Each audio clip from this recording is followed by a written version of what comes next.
So, I would like to talk about the economics of prostitution, or to be more precise, the economics of prostitution being illegal.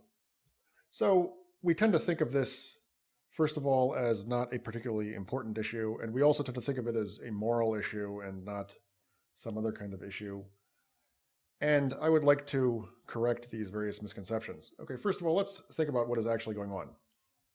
Okay, so first of all, the woman engages in a transaction with a man, and this transaction is completely and totally voluntary from the man's viewpoint, certainly. And in exchange for her time and her energy and effort, more about which later, the woman is given money. Okay, now let's suppose that the man is an undercover police officer, or let's suppose that the woman is later arrested and her proceeds, the money she made, is confiscated, is taken away from her. This is a very, very, very serious matter. First of all, although we tend to think of prostitutes as degenerates, and although that may be a correct way to think of them in some contexts, they are actually the opposite of degenerates in some very important respects, at least in respects that are economically significant. So think about your average slob. It could be a male or female slob who goes to an office. They can look terrible. Okay, they can be out of shape. They can smell bad. They can be rude to pretty much everyone, with the exception of the boss, possibly. And they go there. They probably don't even open their briefcase. They sit there. They basically do nothing. This is not true of all people, obviously, but it's true of many. And then they go back to their apartment at the end of the day. All right, now let's think about what a prostitute, or at least a relatively high-class one, does. Okay, let's focus on the high-class ones. They have to expend an enormous amount of energy in order to do what they do. The overhead is absolutely huge. And the overhead is very easy to be overlooked. It's easily overlooked by guys for obvious reasons. And it is likely to be overlooked by women because of envy. All right, so let's think about this. So a good-looking female prostitute, one who charges $200 to $2,500 per session. Okay, first of all, she has to go to the gym. Okay, she has to have a very, very, very good physique. Okay, that's point number one. That is a lot of time. That is a lot of time and energy. And it's not simply enough for her to be in good shape, because, as any athlete knows, there's a big difference between being in shape on the one hand and having a body that is cosmetically appealing on the other. Those are different things. They're related, but they're different things. Okay, she may have had to invest in breast enhancement. She may have had to invest in other kinds of enhancement, maybe dental or orthodontia related work.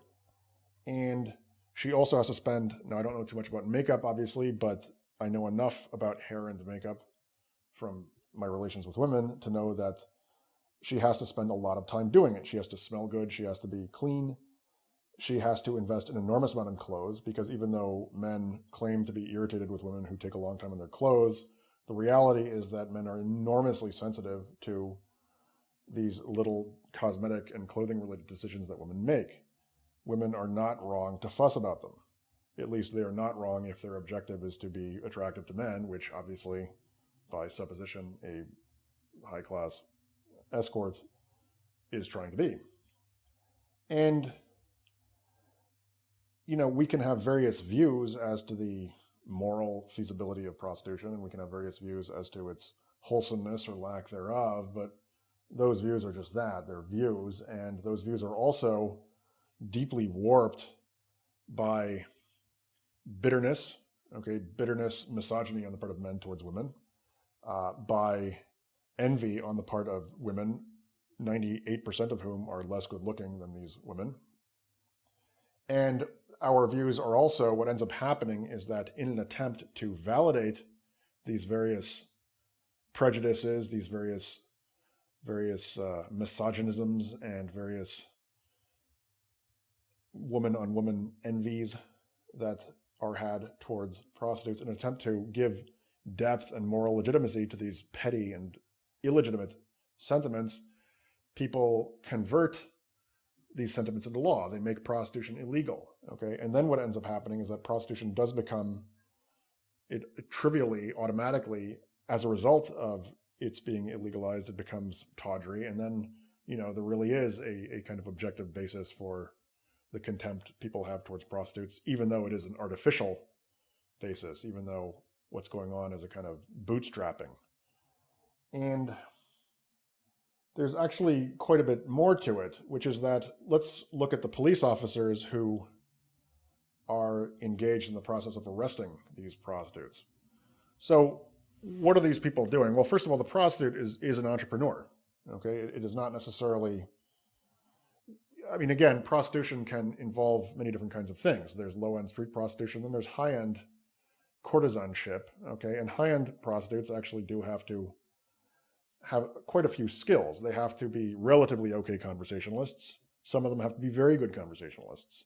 Some of them, depending on where they are in the world or where they are in society, they have to have been relatively well read. They have to be able to deal with a number of different kinds of men relatively well, because even though men claim not to be sensitive, men are utterly sensitive. They are every bit as sensitive as women emotionally.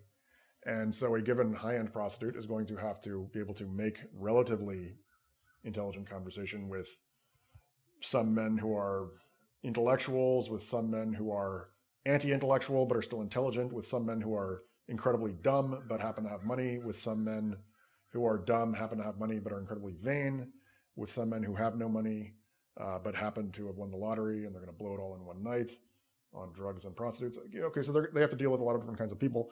And this, again, requires a certain amount of finesse on their part. And, then there's also the overhead, as previously stated. And so a lot is going into this. And what is the police officer, the vice officer, what is his job? His job is basically to be a parasite who gets money from the state. Basically, it's to be a welfare recipient, okay? And so what he does is he is not an entrepreneur. He has to show no initiative at all. All he has to do is show up to an office and take orders. Literally every minute of his day is circumscribed. And then he has to go and arrest this person who is showing, compared to him, an enormous amount of initiative and merit. Okay, and then he arrests her. And then now, first of all, his salary has to be paid. The upkeep on his police officer building has to be paid. Then she's going to get, an incredibly useless lawyer, a public defender, and these people are verminously incompetent. Okay, and then, so that person's salary has to be paid. Now, it's not a big salary, but it's still a lot of money, okay, in absolute terms. Then there's a prosecutor who is not a good person, okay, who's just another bureaucrat. Then there's a judge who has an IQ of around 75. Okay, judges are supposed to be these intelligent, wise people, but that is not what they are.